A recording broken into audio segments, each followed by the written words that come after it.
I tried using the iPad Pro as my main computer for the past few weeks, replacing my 16-inch MacBook Pro. And I realized with the new M5 chip and iPadOS 26 changes, you can finally replace your laptop with an iPad. But the question now becomes, do you really want to?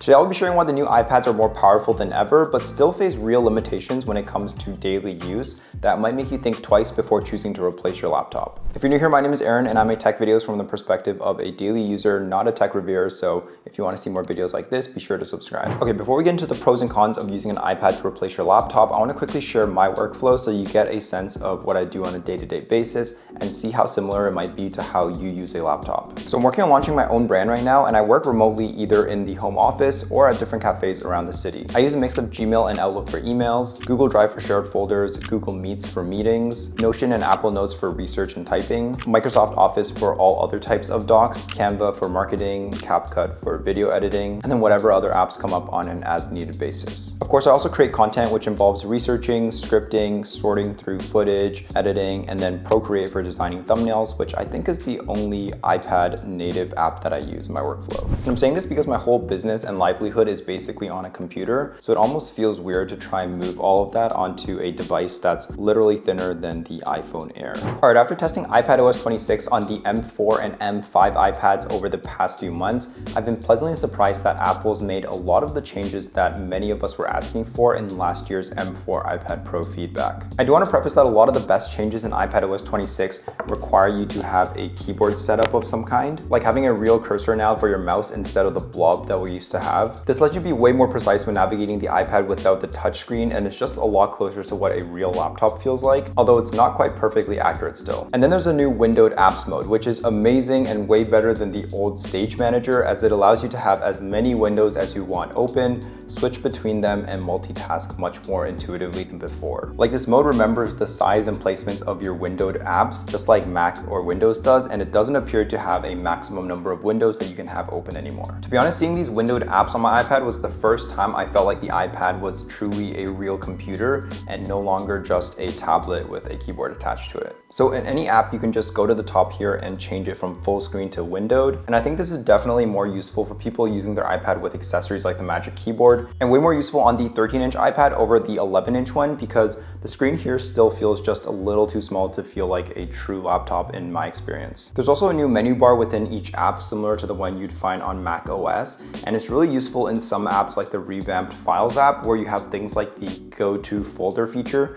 basically bringing the ability to navigate folder paths on Mac to the iPad, and overall just a lot more customization. And the Preview app is also now on iPadOS, which is Apple's default PDF viewer, allowing you to view, edit, fill in, and sign things much more natively on the iPad. And if you want to take full advantage of the iPadOS 26 features, the sponsor of today's video, ESR, has a really great keyboard case that I've actually been using more than Apple's Magic Keyboard case because it has some extra features for less than half the price. Instead of the $300 Magic Keyboard, this Shift keyboard case is $100 and comes with a full-sized keyboard that feels great to type on and has a larger trackpad that supports all the multi-touch gestures. But when you don't need the keyboard, you can just detach it and your iPad is still fully protected by a 360-degree bumper case with a built-in kickstand. And because the keyboard is detachable, you can use it as a separate Bluetooth keyboard. Like here I have the iPad connected to my monitor setup and I'm using the Shift keyboard case as the keyboard and trackpad. And I love this setup because when I'm not using the iPad as a laptop, I can just kick it up to watch some Netflix, rotate it to doom scroll, or flip it into the drawing mode for brainstorming. And if you are doing any pen work, ESR's Geodigital Pencil is also a budget-friendly alternative, coming in at just $32. It writes smoothly with tilt sensitivity just like the Apple Pencil, and it can also connect to Apple's Find My app. And lastly, you know I always have a screen protector on my iPad, and ESR's UltraFit ArmorWrite screen protector is now 7 times more impact resistant than generic screen protectors, yet it's still the easiest screen protector you'll ever install to get that perfect fit. It keeps your screen super clear for watching movies and still maintains full pen functionality while protecting your screen. So be sure to check out ESR's products using the links in the description below if you're trying to level up your iPad experience with some affordable yet very high quality iPad accessories. Okay, so all of these changes are great, but when you compare them to Mac OS or a real Windows 2-in-1, they still feel limited and some things are just a little bit more inconvenient to do. For example, the Files app is a lot more customizable now, but it still feels more restricted and clunky compared to a regular laptop. You don't get the same drag and drop actions you're used to on Mac, and it still takes extra steps for you to sort and rename files,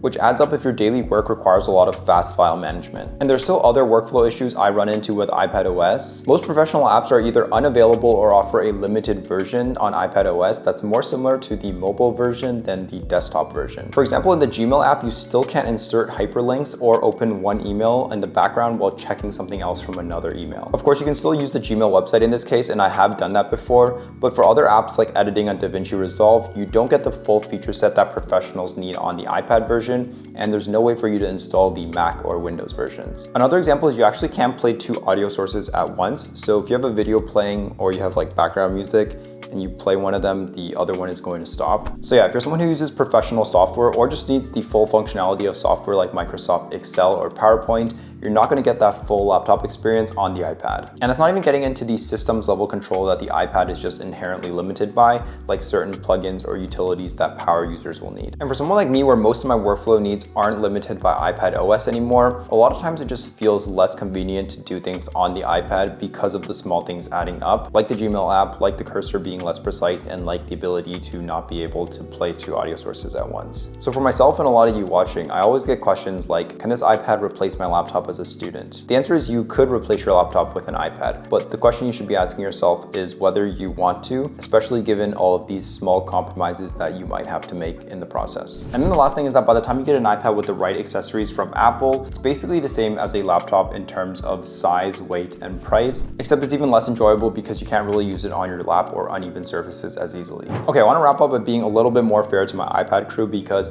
I can't lie, I like my iPads too, and I get where you're coming from when you want to use your iPad as your main laptop. If I really wanted to use this iPad as my main laptop for 80 to 90% of the time for everything I do, I probably could. No, I definitely could. And there are many instances where the iPad is more enjoyable to use than my MacBook and any other laptop. It has a touchscreen first interface, the best display, it's super thin and light, and it has cellular support. Oh, and of course, if you do a lot of pencil related work, this is certainly the better choice over a MacBook, but I don't have to tell you that. But I will end with a hot take, is that you can only get away with using the iPad as your main laptop if you also have another laptop or computer somewhere else for the 5 to 10% of times where you run into the limitations of this iPad. But yeah, that's about it for this video. Let me know if you agree or disagree with what I'm saying, and let me know if you've tried replacing your laptop with an iPad recently and what that experience has been like. Be sure to drop a like and subscribe if you want to see more tech content like this, and I will see you guys very soon in the next one.